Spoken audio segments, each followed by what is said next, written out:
সুদর্শন চক্র কি শুধু শ্রীকৃষ্ণই চালাতে পারতেন? আপনি জেনে হয়তো অবাক হবেন যে শ্রীকৃষ্ণ ছাড়াও শ্রী রাধারানীও সুদর্শন চক্র চালাতে পারতেন। সুদর্শন চক্রের প্রথম শক্তি ছিল যে এটি কোনো দিনও লক্ষ্যভ্রষ্ট হতো না। কোনো অপকর্ম বা কোনো অধর্মের কাজে সুদর্শন চক্রকে ব্যবহার করা যেত না।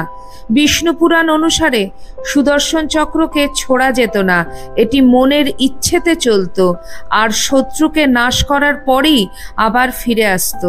সুদর্শন চক্র থেকে বাঁচা একেবারেই অসম্ভব ছিল। কিছু পুরাণ ও কিছু গ্রন্থ অনুসারে এই চক্র 1 সেকেন্ডে 1,00,000 বার ঘুরতে পারত আর এক পলকে 8 কিলোমিটার যেতে পারত। এর ওজন 2200 কিলোগ্রাম ছিল।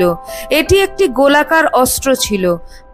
মানা হয় যে সুদর্শন চক্র ব্রহ্মাস্ত্রের থেকেও শক্তিশালী ছিল। বলো জয় শ্রীকৃষ্ণ।